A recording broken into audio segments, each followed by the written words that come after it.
Assalamualaikum warahmatullahi wabarakatuh. Halo semuanya, kenalin gue Kelvin Ariski and welcome to my first podcast.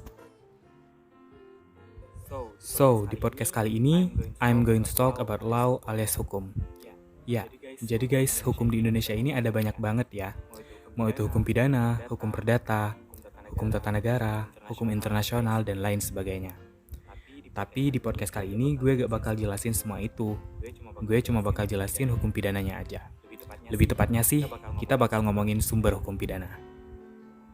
Sebelum masuk ke sumber-sumber hukum pidana tersebut, kalian udah tahu gak sih apa itu sebenarnya hukum pidana? Jadi definisi hukum pidana adalah sebagai aturan hukum di suatu negara yang berdaulat. Berisi perbuatan yang dilarang dan diperintahkan, disertai sanksi pidana bagi yang melanggar atau yang tidak mematuhi, kapan dan dalam hal apa sanksi pidana itu dijatuhkan dan bagaimana pelaksanaan pidana tersebut yang pemberlakuannya dipaksakan oleh negara. Baik, sekarang kita lanjut ke sumber hukum pidana. Jadi ada beberapa teori yang menjelaskan sumber-sumber hukum pidana ini. Menurut teori hukum kodrat yang rasionalistis, sumber dari isi hukum adalah budi dan sumber kekuatan mengikat pada Tuhan. Sedangkan menurut pandangan yang lebih modern, yang diperkenalkan aliran historis dalam ilmu pengetahuan hukum, sumber hukum merupakan bagian dari kesadaran hukum suatu bangsa. Atau dengan perkataan lain, pandangan-pandangan yang hidup dalam masyarakat mengenai apa yang disebut hukum. Hukum pidana pada umumnya di berbagai negara, termasuk di Indonesia, bersumber dari hukum tertulis dan hukum tidak tertulis. Secara umum, hukum pidana dapat ditemukan dalam beberapa sumber hukum, yakni yang pertama, KUHP atau Kitab Undang-Undang Hukum Pidana, sebagai sumber utama hukum pidana Indonesia. Terdiri dari 3 bagian buku dalam KUHP, yaitu buku pertama tentang ketentuan umum, buku kedua tentang kejahatan, buku ketiga tentang pelanggaran, dan memori van tolligting atau memori penjelasan terhadap KUHP. Sumber hukum pidana yang kedua yaitu adalah undang-undang di luar KUHP yang berupa tindak pidana khusus, seperti Undang-Undang Pemberantasan Tindak Pidana Korupsi, Undang-Undang Pemberantasan Tindak Pidana Pencucian Uang, Undang-Undang Narkotika, Undang-Undang Kekerasan dalam Rumah Tangga, dan lain sebagainya.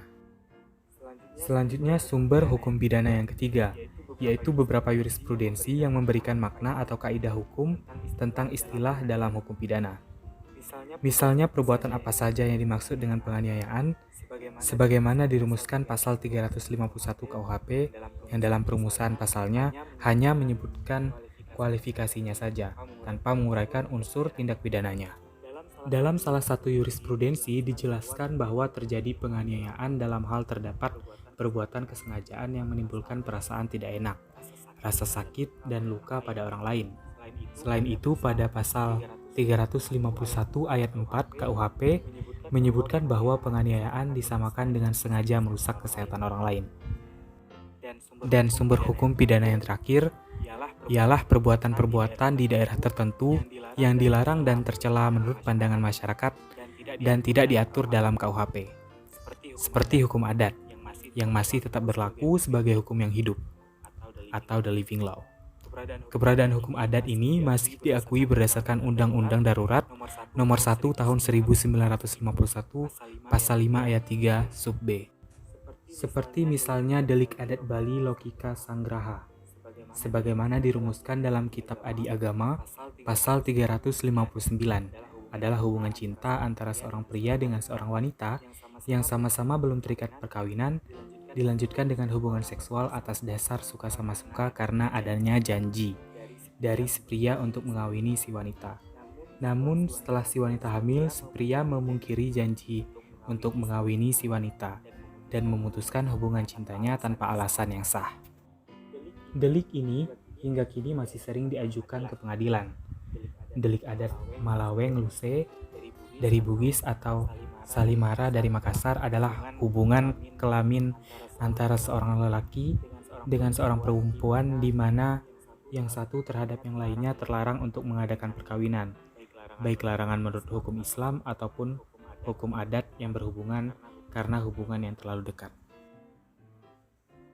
Nah, jadi itulah dia 4 sumber dari hukum pidana. Yaitu yang pertama, KUHP sebagai sumber utama. Yang kedua, undang-undang di luar KUHP yang berupa tindak pidana khusus. Yang ketiga, jurisprudensi. Yang keempat, perbuatan-perbuatan di daerah yang dilarang namun tidak tercantum dalam KUHP. Baiklah, gak kerasa banget kita udah sampai di penghujung podcast. Semoga podcast kali ini bermanfaat dan membuat teman-teman sekalian bisa memahami apa yang saya sampaikan tadi. Understanding the law is the key to get the peace. Memahami hukum adalah kunci untuk mencapai perdamaian. Sekian, terima kasih. Wassalamualaikum warahmatullahi wabarakatuh. And see you guys in the next podcast.